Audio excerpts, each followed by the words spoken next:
Okay, we're rolling. Yeah. Okay, we started doing this because it became somewhat apparent that new people on staff and even some people that have been here on staff for a while don't really know a whole lot about individual aspects of the collection, some of the historical background of the vehicle and its history here at the museum as well. So we started doing this staff get-together. It's worked pretty good.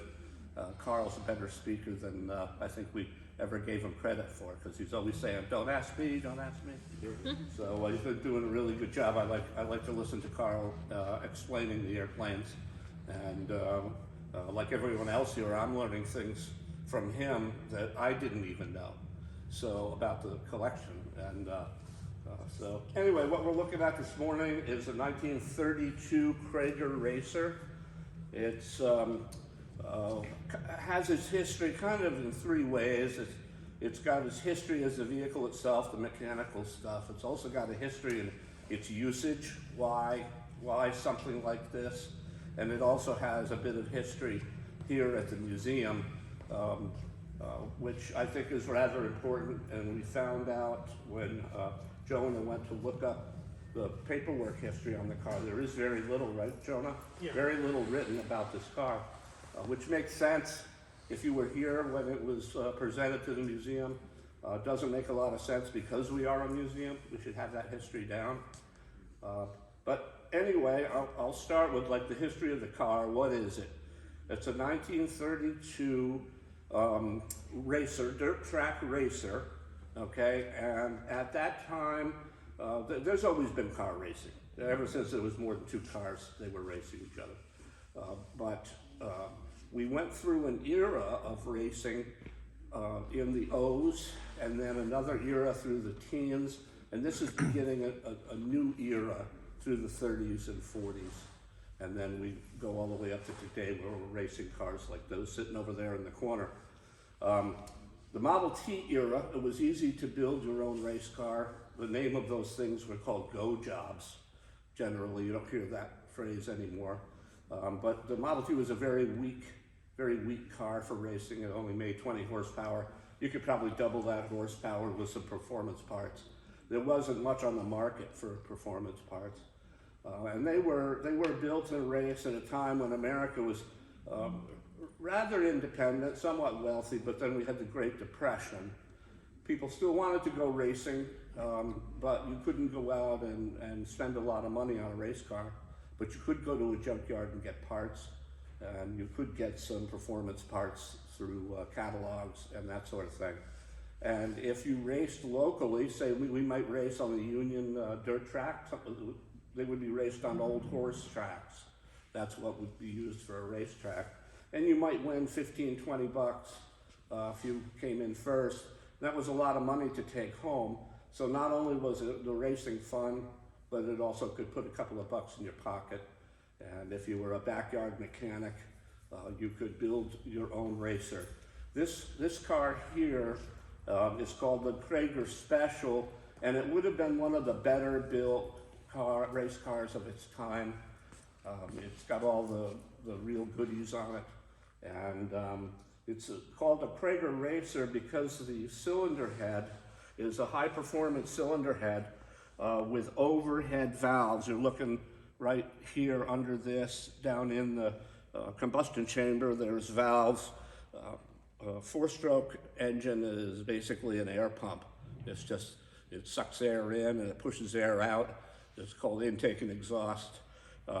So it's making its power. Now, the engine itself in here is a Model B Ford engine, which is just like the Model A Ford, except for it had a balanced crankshaft and it had pressure internal drilled crankshaft oiling. So it was a better oiling. It was Ford's next step up from the Model A. So you could really get some RPM out of this engine without it seizing or coming apart. And so overhead valve conversions had been out for a while. You could actually do it to a Model T. But again, things are getting better, more lively, and you could convert a 40 horsepower Model A engine or Model B engine into maybe 100 horsepower engine. Winfield carburetors were highly adjustable. They were the sought-after carburetors. A distributor instead of the Model A style distributor, a real distributor with magneto. About the only modification on this car that would not have been on this car as a racer back in the day would be the battery in the starter. You'd push start the car. No need to have a battery, too much weight. But around here, it's handy, and if we have volunteers that learn how to drive this car, then we don't have to worry about pushing it to a start. As far as the running, yes, the engine, it's got a Model A or a B 3-speed transmission in it with a clutch, and then the rear end is called a banjo-style rear end. Kind of looks like a banjo. And the gears in it are welded solid so that when you go around a corner, both wheels are pushing. If you have an open rear, which all the cars we drove in today have an open rear or front, now a front-wheel drive car, it lets one wheel travel faster than the other. As you go around a corner, the outside wheel travels a longer distance, so you got to have it go faster. But on a dirt racetrack, you don't need that. You need both wheels pushing the car, and it helps drifting the car where the back end kind of drifts out and around. The body is handmade. This is hand hammered aluminum. What else? Oh, the suspension is mostly Model B or a few years newer than that, 34, 35, 36. The frame rails are Essex frames were the frame of choice at that time. The gas tank has no fuel pump per se. What you do for the gas is pump this right here, and it pumps air into the gas tank, which pushes the gas up to the carburetors. This is the only brakes you have. This is about the only Model T piece on the whole car, I think. It's the brake handle. And you don't need brakes necessarily. If you're using the brakes, you're going to lose the race anyway. So, this is the valve cover that says Cragar on it. I just took it off so that you can see underneath what it looked like.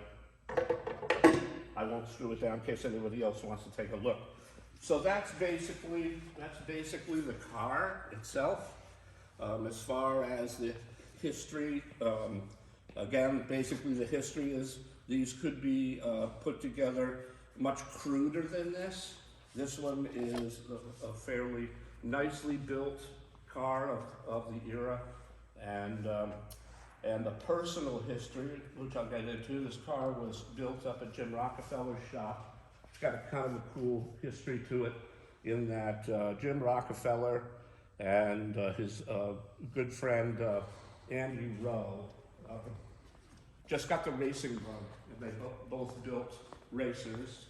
Andy Rowe built a Model T racer. Jim built this, and their idea was to have a dirt track race course right out here behind the pavilion, and try to establish a vintage race car community that could race on that. Yo. I just have a question. This car has always scared the bejeebers out of me because of the open shaft on the inside that would just take your leg and just keep. What is there a reason why that's open? Is it a weight thing? Were they all open like that? It's like seems like a bit like a death trap. Here's where I can dampen down your fears, and when you get your arm back healed, we'll get you in this thing and race it around a little. I was always worried about it catching up, like if you had a dress or it can't, because that part that you're looking at doesn't turn. Okay. Yeah, it's called a torque tube rear end. And the shaft that you see turning on any other car is inside that. That tube just is a tube. Okay. And the shaft is moving, called torque tube drive shaft. All right. Yeah. And the other question is on the air pump, you just have to do that before you start it up. While you're going, you don't have to oh gosh, I should pump it. Yeah, you still got to pump it.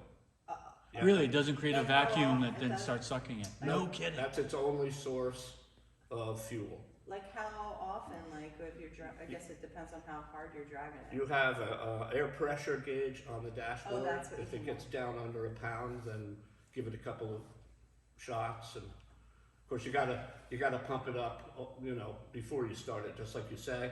If the tank is near empty, you're gonna pump a lot. If it's near full, you're only gonna pump a little. Yeah, while you're racing, you gotta pump it. You gotta pay attention to that. So, yeah, it has that. It has a tachometer that we put in, and I forget what else. Oh, temperature. It has temperature for the engine. We have, because you've got to pump that, and because, you know, we don't, if we're teaching volunteers how to drive it, you don't want to have to remember everything. We have installed an electric fuel pump.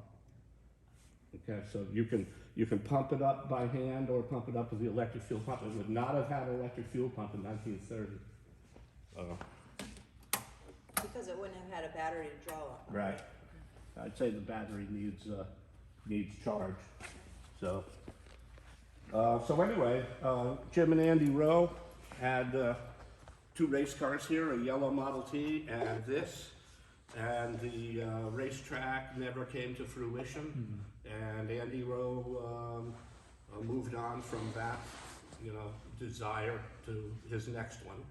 And Jim decided to give this, you know, donate this to the museum.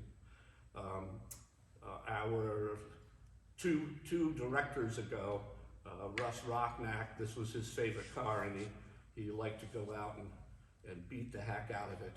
And as a ground vehicle curator, I basically had to, you know, make that balance. Where do you tell the director to stop? You know, because it is a display piece. So yeah, right, there he is up there, right. So anyway, he beat it so hard it ended up breaking several times, and I was able to slow the progress down to the point where Russ moved on before we got the car finished. So it's easier for me to say, oops, sorry, it's broken. So we did some upgrades, like that electric fuel pump. We did upgrades on the distributor, and it's one of the favorites of the some of the volunteers in the summer. And so we keep it together and running, and that's the Cragar Racer. Yeah. How fast would that top out at? Would that? This car correctly geared. They were geared for different tracks, and they still are in racing. If you have a very long, big track, they're geared for that. And if you have a short track, they're geared for that.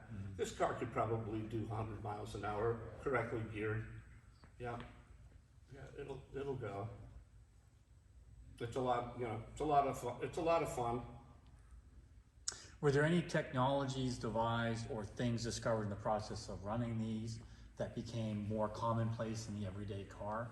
Yeah, that's a good question. The rear view mirror was first used at like 1911 Indy 500s. So a lot, just like the military, during the war we always come up with new technologies rapidly. We don't worry too much about testing, we just want to get out there and do the job. So yeah, there are things in the racing world that hit the production world soon thereafter. We have 2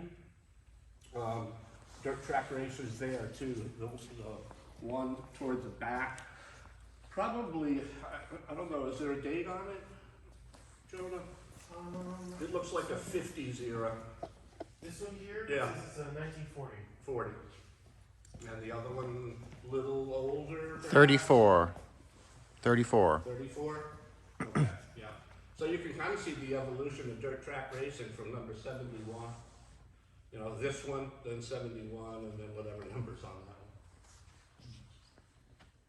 one. It was, just like today, it was a hobby that was linked not just to the hobbyists, but also manufacturers of the cars. They wanted their name on it. Same thing. I think that the story of it being here is rather interesting, in that Jim and Andy Rowe thought they would put a dirt track in here, and I think if Russ Rocknack was still here, he'd follow that. I was gonna ask if that's ever been spun back up as an idea, if you think there's enough support in the area to be able to host that regularly. Because boy, it'd be something to see. I don't think so. I think insurance would kill it. Yeah, probably. People complain enough about the airplanes, Yeah, you know, yeah, in the summertime. right. There's been all sorts of ideas on how to use this land here. And the museum owns the land across the street, Yeah. several hundred acres over there. There's been talks of everything from amusement parks to you name it, to do it over there. Yeah, I always thought a go-kart track, not a racetrack, but a go-kart track would be. Yeah, would they be actually good. talked about that because the director that he was talking about, Russ,